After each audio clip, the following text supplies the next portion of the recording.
مدینے میں شیخ پر ظلم و ستم کی ایک مدت کے بعد کوفے میں ولید کی بدعمالیاں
شیخ کوفہ، صحابی رسول، مفسر و معلم قرآن کریم عبداللہ ابن مسعود بنی امیہ کے ظلم و ستم کی تاب نہ لا کر اس دنیا سے رحلت فرما گئے اور وصیت کی کہ میری نماز جنازہ خلیفہ کے بجائے عمار یاسر پڑھائیں۔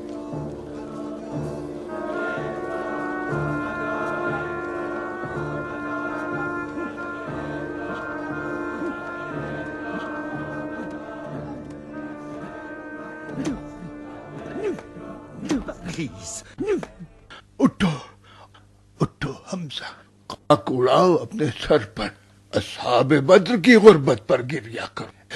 یہ جو لبیک یا محمد سن رہے ہو، جو چند تاریخ دنیا کی زبانوں پر ہے، قدرت محمد بنی امیہ کے ہاتھوں میں آ گئی۔ سلطان شام میرا بیٹا معاویہ پسر ہند جگر خار۔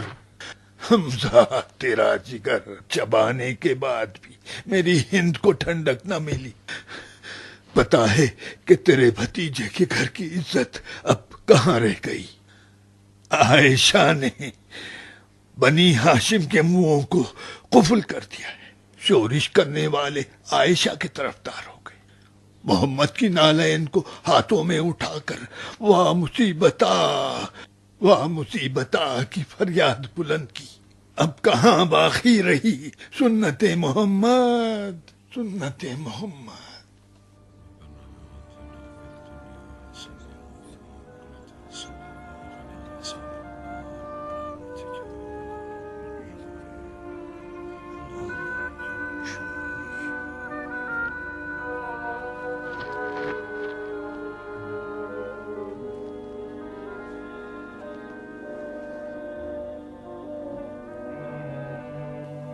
الوداع یا شیخ، میری طرف سے بھی نبی کی دستبوسی کرنا۔ بتا دینا کہ جب عمار کو آپ کی یاد آتی ہے تو علی کی زیارت کر لیتا ہے اور حسنین کی۔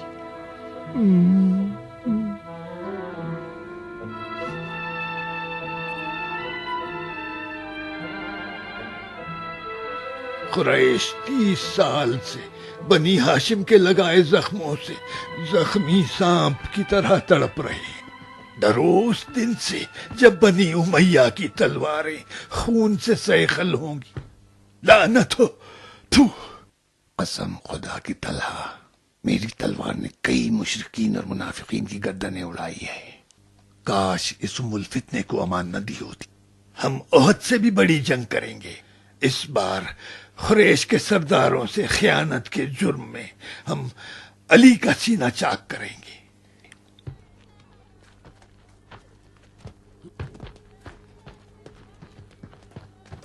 رک جا باب الکفر، تم بھی محمد کی طرح القاب خیرات کر رہے ہو زبیر۔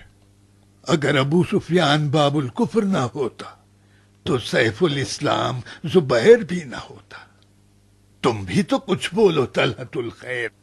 محمد نے تم دونوں ایمانی جوڑے کو القاب دینے والا ممبر دے دیا ہے، جس کے نتیجے میں تمہیں آقائی مل گئی ہے۔ یہ تم کیا کر رہے تھے؟ زمین پر مار رہا تھا۔ کس نیت سے؟ معلوم ہے وہ زمین جو مجھے نگل جائے گی میری دشمن ہے۔ لعنت ہو تجھ پہ، یہودیوں کے قبرستان میں حمزہ کی قبر کی نیت سے گستاخیاں کر رہا ہے مکار ابو الفتنہ۔ اے طلت الشر، اپنی زبان پر قابو رکھو۔ رہی قبر حمزہ کی بات تو وہ میرا ذاتی مسئلہ ہے۔ میں اور حمزہ عبد مناف کی اولاد سے ہیں۔ حمزہ زبیر کا ماموں ہے۔ زبیر غصے میں آئے، تم کون ہو؟ میں دین محمد کا پیروکار ہوں اور حمزہ کا برادر ایمانی اور وکیل بھی۔ طلحہ، فرض کرنا گو کہ محال ہے، مرگ عثمان کے بعد اگر تم میں سے کسی ایک کو خلافت مل جائے تو آپس میں کس طرح تقسیم کرو گے؟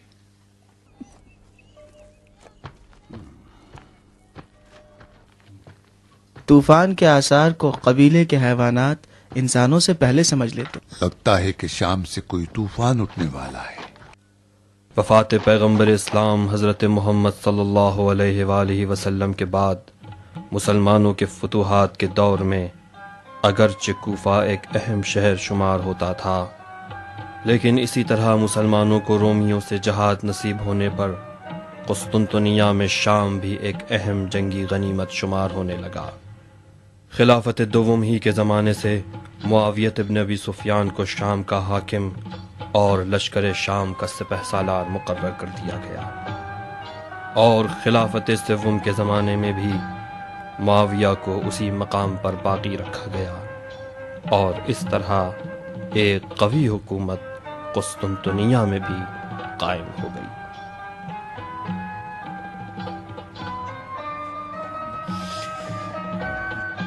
کیا خبر ہے فاروق؟ پوچھتے ہو کیا حال ہے؟ میں تمہیں کیا بتاؤں، بس موت کا رونا ہے سمجھو۔ خستہ کنندہ کام ہے نعمان۔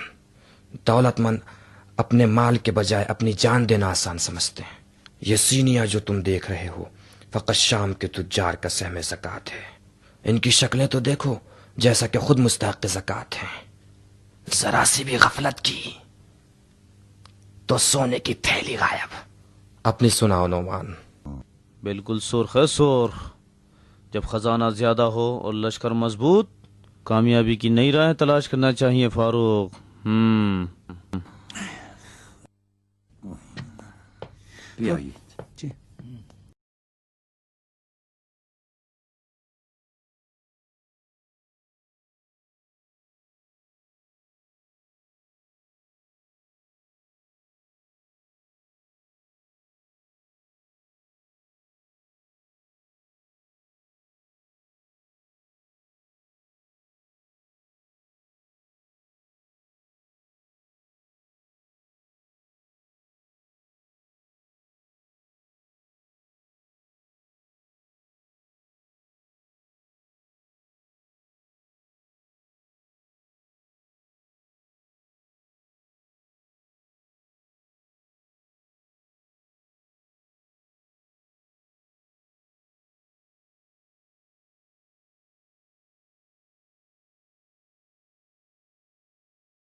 باورچی سے کہو نمک کم تھا۔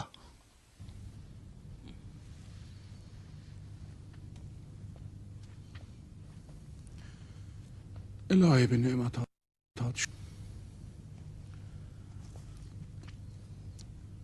لو نعمان پڑھو۔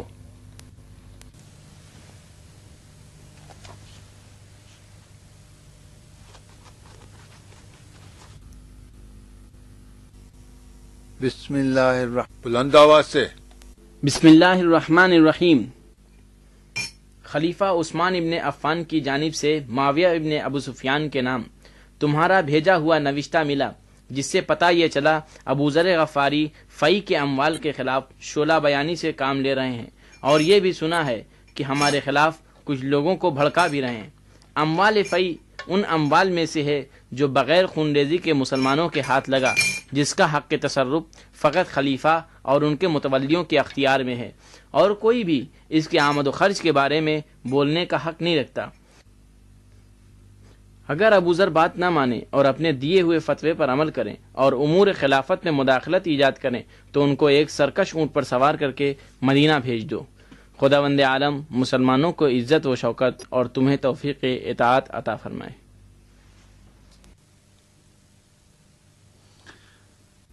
خدا کی قسم ابو ذر کے شر کو دبانا فتح قیصر سے مشکل تر ہے۔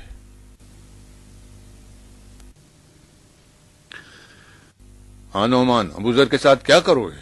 جو امیر حکم کریں۔ میرا حکم نہیں نعمان، خلیفہ کا جو حکم ہو۔ حکم خلیفہ کے بغیر کچھ کرنا ہوتا ہم سب سے پہلے مجنون غفاری کی گردن اڑا دیتے۔ جلد سے جلد خلیفہ کے حکم کی تعمیل کرو نعمان۔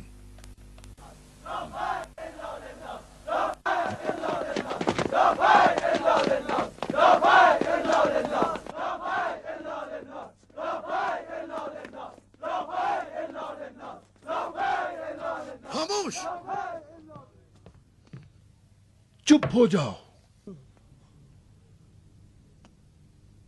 آنکھیں نیچے کر لو۔ تم لوگ اگر غربت کی وجہ سے پریشان ہو تو اس پتھر کو اپنے پیٹ پر باندھ لو۔ یہ سارا مال کسی بادشاہ کے تحفے نہیں ہے، بلکہ شام کے تجار کی زکوٰۃ ہے۔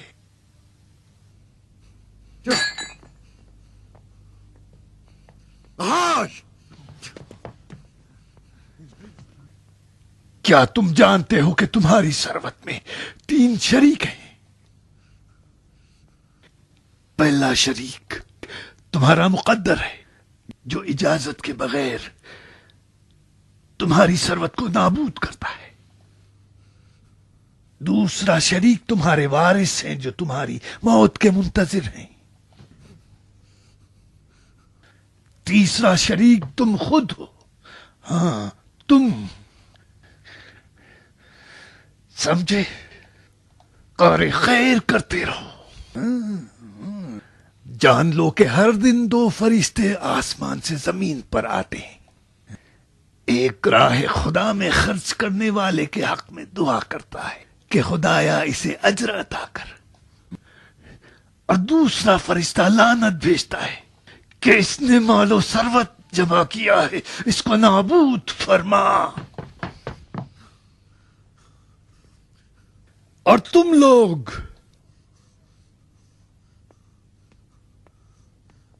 سنو اے فاقہ کش لوگو، حیرت کرو اس پر جو فقر و فاقے سے ڈر کر خانہ نشین ہو، اور اپنا حق حاصل کرنے کے لیے تلوار پر مسلط نہ ہو۔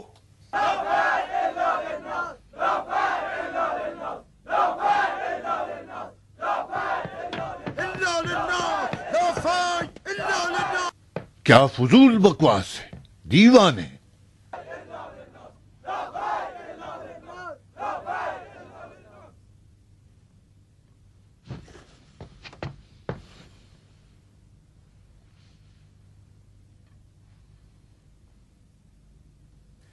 یا فی یا فی یا فی، کیا بکواس ہے۔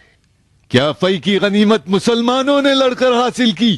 نہیں، تو یہ مال بھی خدا کا مال ہے، مسلمانوں کا نہیں۔ خدا بے نیاز ہے، جو کچھ ہے ان بندگان خدا کا ہے۔ تو ہم خدا کے بندے نہیں؟ کیوں نہیں ہو، تم بھی خدا کے بندے ہو، لیکن تم نے خدا کو بھلا دیا ہے۔ ضرورت سے زیادہ تمہارے لیے لباس کا انبار ہے، تمہارے لیے کتنے قسم کے لذیذ کھانے بنتے ہیں۔ معاویہ،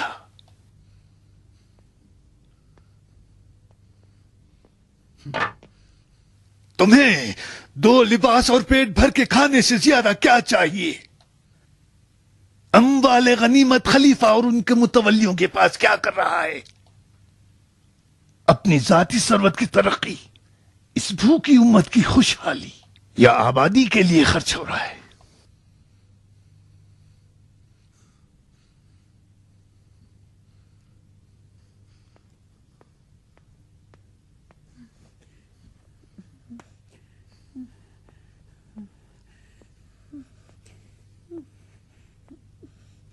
بیٹھ جاؤ، اس مرجھائے ہوئے چہرے کو دیکھو۔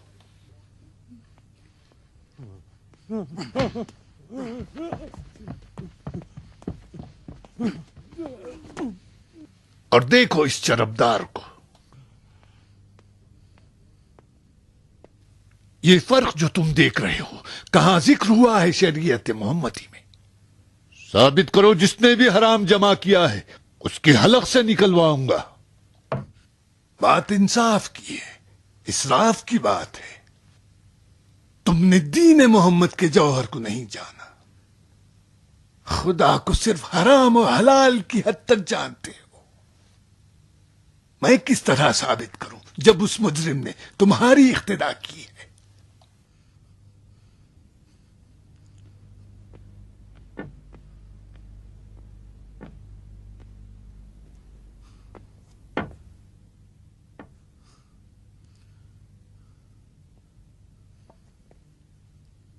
میں نے تمہارے اور تمہارے غاصبین کی نشاندہی کر دی ہے۔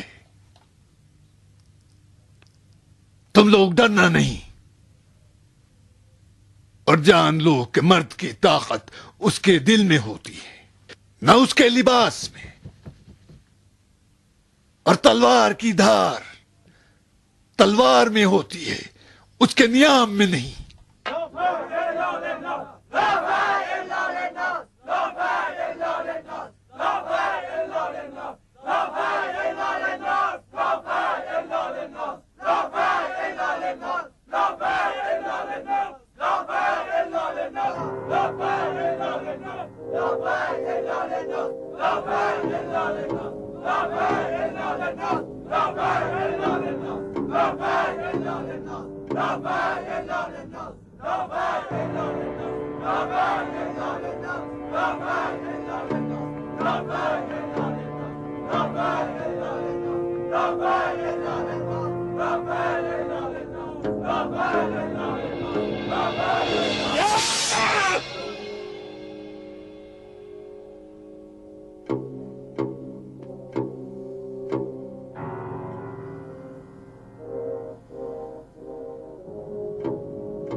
تم نے ان لوگوں کا مال غصب کیا ہے۔ میں نہیں، ہرگز نہیں، قسم خدا کی امیر، ہرگز نہیں۔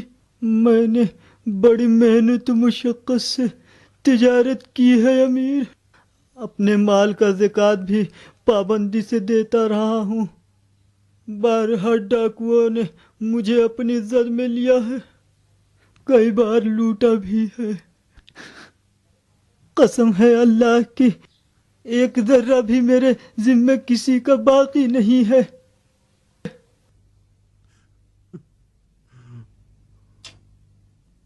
لو اب یہ تلوار ہے اور تم ہو، خلیفہ پر تہمت لگانے کے جرم میں اس کی گردن اڑا دو۔